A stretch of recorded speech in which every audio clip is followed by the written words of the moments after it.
Assalamualaikum warahmatullahi wabarakatuh. Halo. Jadi supaya lebih semangat ya.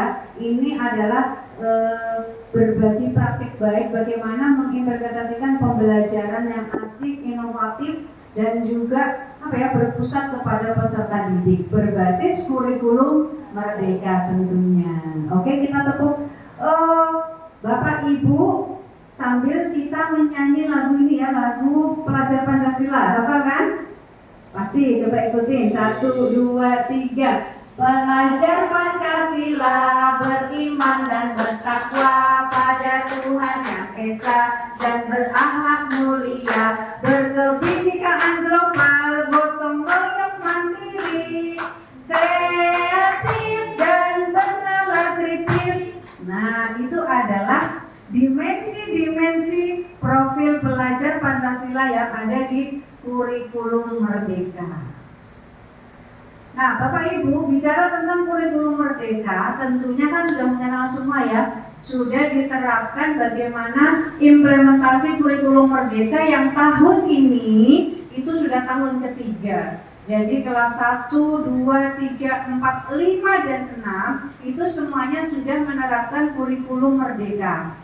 Termasuk kami ya yang di 007 sama Renda Ulu itu juga saat ini ke-6 rombongan belajar itu sudah menerapkan kurikulum merdeka ya. Jadi nanti kalau di kelas semuanya berarti berbasis kurikulum merdeka.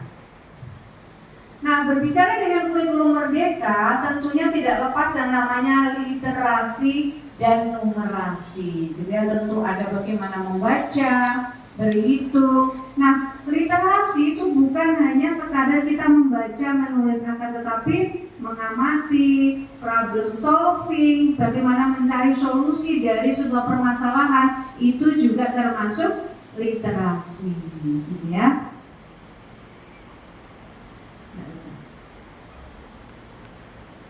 Berdasarkan refleksi Ki Hajar Dewantara, anak-anak itu hidup, tumbuh, berkembang sesuai dengan kodratnya, yaitu kodrat alam dan kodrat zaman. Nah, kodrat alam itu berarti bagaimana anak itu sudah dari lahir diberkahi, diberikan kompetensi berupa potensi dari sejak lahir. Kalau teori tabula rasa dulu menyampaikan bahwa anak itu lahir seperti kertas putih kosong ya. Tapi itu dibantah dengan teori selanjutnya bahwa anak itu lahir dengan kertas tapi sudah ada coretan-coretannya, ada guratan-guratannya, sehingga proses pendidikan pengajaran itulah yang akan menebalkan coretan-coretan yang masih sama. Nah, gitu ya, itu adalah proses dari pendidikan. Kemudian menurut Ki Hajar Dewantara, pendidikan adalah proses pengajaran yang humanisasi. Itu adalah bagaimana memanusiakan manusia, anak-anak kita, bagaimana kita memartabatkan anak-anak kita sebagai manusia yang harus kita hormati segala kekurangan dan kelebihannya tentunya, ya. Kemudian ini untuk mereview kembali bagaimana implementasi kurikulum merdeka berdasarkan Permendikbudristek nomor 56 ini tahun 2022, bahwa bagaimana mulai diimplementasikan kurikulum merdeka itu ada 3 cara ya di awal tahun 3 tahun yang lalu, yaitu namanya mandiri belajar, mandiri berubah, dan mandiri berbagi. Nah, kalau mandiri belajar itu sambil mengimplementasikan kurikulum 2013 tapi sudah mulai belajar tentang kurikulum merdeka. Terus kalau mandiri berubah itu pelan-pelan akan berubah menggunakan kurikulum merdeka, seperti di sekolah kami di SDN 007 Samarinda Ulu. Nah, itu kami langsung berubah dan ini adalah tahun ketiga. Kemudian yang mandiri berbagi itu adalah bagi sekolah-sekolah penggerak yang memang sudah lebih dahulu kenal dengan kurikulum merdeka, ya. Nah, ini adalah beberapa glosario, mungkin tidak perlu saya sampaikan secara mendetail. Ini adalah istilah-istilah yang harus kita beradaptasi ya. Ini ada CP, kemudian ATP, KOSP, nah sekarang menjadi KSP gitu. Dan ini beberapa istilah-istilah yang ada di kurikulum Merdeka. Salah satunya yang paling terasa adalah tidak ada lagi kelas ya, sekarang namanya adalah fase. Ada fase A, B, dan C. Fase A itu bagi kelas 1 dan 2. Fase B itu 3 dan 4. Fase C itu 5 dan 6. Sehingga muncul sebuah semacam pernyataan atau dogma bahwa kurikulum Merdeka itu harus naik kelas, tidak naik. Ilustrasinya secara logika, misalnya fase A kan 1, 2, otomatis mungkin tidak naik dong, karena dia sama-sama satu fase. Nah itu ya, boleh tidak naik apabila sudah betul-betul berusaha. Mungkin yang teramat sangat ya, misalnya bagaimana etikanya, kemudian karakternya, misalnya sehari masuk, sebulan tidak masuk, nah dan seterusnya. Artinya sudah upaya-upaya memanggil orang tua dan seterusnya, tapi tidak ada balasan, maka itu boleh tidak naik. Itu keputusan paling akhir. Nah ini ya, ini hanya mereview kembali. Kemudian langsung saja ke bagaimana berbagi praktik baik SDN 007 dalam mengimplementasikan kurikulum Merdeka. Tentunya di dalam mengimplementasikan, tentunya kami pertama sesuaikan dengan situasi, kondisi berdasarkan analisis SWOT. Nah, SWOT itu S itu adalah strength. Strength itu adalah kekuatannya apa yang di 07 ini. Oh, misalnya jumlah muridnya banyak, ada 600 siswa. Kemudian kekuatannya lagi, sekolahannya letaknya strategis, ya kan, luas. Kemudian lagi kekuatannya SDM-nya bagus, banyak guru-guru muda. Kemudian weakness, SWOT kan, weakness itu kelemahan. Kelemahannya apa? Banyak sarana yang perlu perbaikan, rusak. Karena sekolah ini umurnya lebih dari 48 tahun. Sehingga banyak sarana-prasarana yang membutuhkan perbaikan. Itu adalah weakness-nya. Kemudian opportunities itu peluangnya. Peluangnya apa nih? Kalau ini dimunculkan seperti kalau di 07, kami lebih kepada literasi. Karena itu berdasarkan hasil analisis SWOT yang saya lakukan, SDM-nya tinggi. Kemudian murid-muridnya juga kalau diajak menulis itu cepat. Sehingga yang kami lakukan di 007, implementasi kurikulum Merdeka itu dengan membudayakan literasi.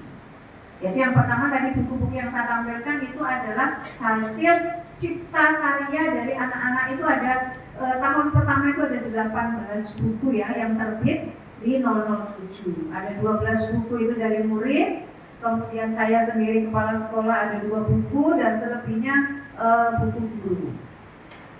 Nah, selain hasil analisis SWOT, yang perlu kami lakukan juga bagaimana SWOT itu kita relevansikan, kita kombinasikan dengan proyek P5. Nah, P5 proyek penguatan profil pelajar Pancasila. Mengapa sih perlu ada proyek? Ya supaya anak itu mengalami pengetahuan. Karena dengan proyek itu anak-anak akhirnya melakukan suatu pekerjaan. Nah, dalam melaksanakan P5 ini juga saya sinkronkan dengan hasil analisis SWOT-nya. Bagaimana supaya nilai-nilai karakter, value dari anak-anak itu muncul, tapi kita berbasis budaya lokal, analisis kondisi sekolah. Contohnya, kami P5 untuk yang pertama itu kami mengambil tema gaya hidup berkelanjutan. Nah, kemudian saya ambil aktivitasnya itu adalah karena di 07 ini kan banyak sampah nih. Sampah-sampah tuh banyak di sini ya, karena anak ini kan banyak penjual ini, sehingga itu berdasarkan analisis P5-nya akhirnya aktivitasnya mengambil barang yang tidak bisa itu atau sampah menjadi sesuatu yang lebih berguna. Nah, boleh kita ambilkan, minta contoh Ibu Rara, itu tas yang dari tutup botol.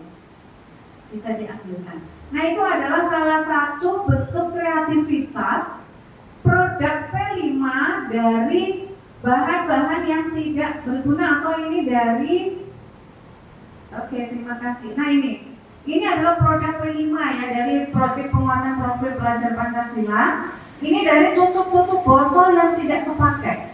Ini di 3R ya, recycle yang itu ya, sehingga ini menjadi sesuatu yang lebih bermanfaat. Dan ini kita pajang di perpustakaan kami, dan ini masuk klasifikasi buku ya, bisa ini termasuk karya.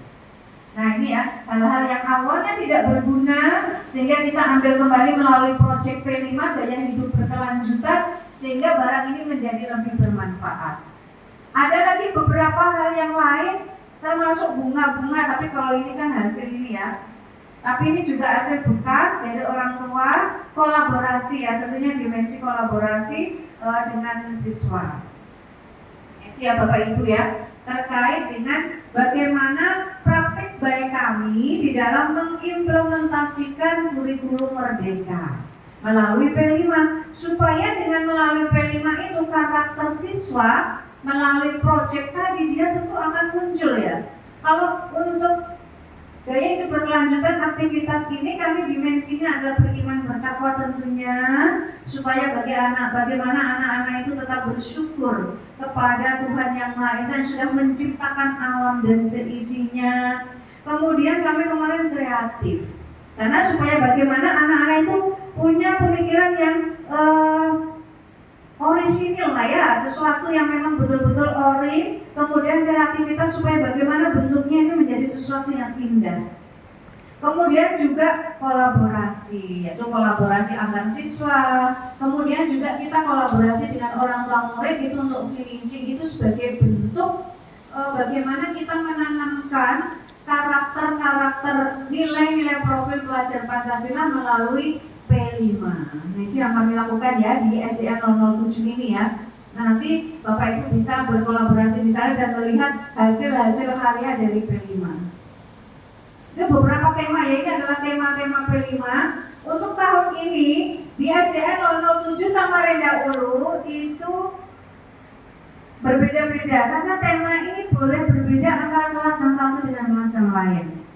Kemarin untuk kelas 1 ini Bhinneka Tunggal Ika atau Kebhinekaan Global. Itu bisa dilihat hasil karyanya rumah-rumah adat itu berkelompok. Nah itu hasil dari tema Kebhinekaan Global.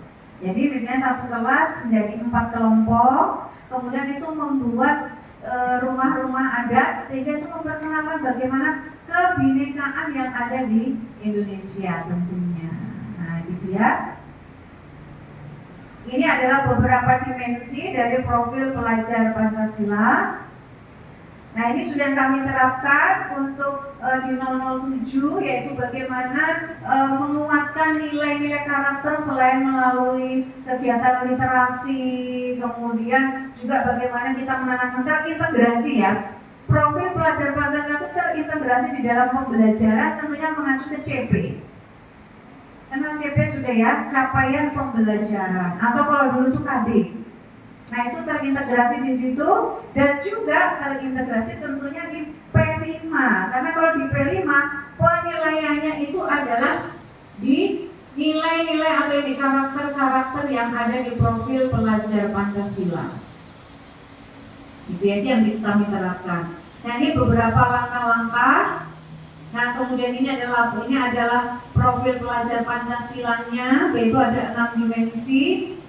Nah ini adalah hasil bagaimana proses pembelajaran P5 yang ada di sekolahan ini, di 07 ya. Ini adalah membuat karya dari kertas koran yang sudah tidak berfungsi. Nah itu ada yang berupa kotak-kotak pensil biasanya ada, atau bisa dipakai naruh pensil itu ya dibuat. Nah ini adalah proses pembelajaran anak-anak di lapangan. Karena proyek P5 ini kita desain dengan cara yang bergembira ya, maksudnya anak-anak dibawa happy, diajak bernyanyi dengan energizer, supaya nilai-nilai itu betul-betul dirasakan oleh anak. Ya ini juga. Nah ini juga beberapa kegiatan di lapangan. Ini tahapan-tahapan ketika P5 itu dilaksanakan.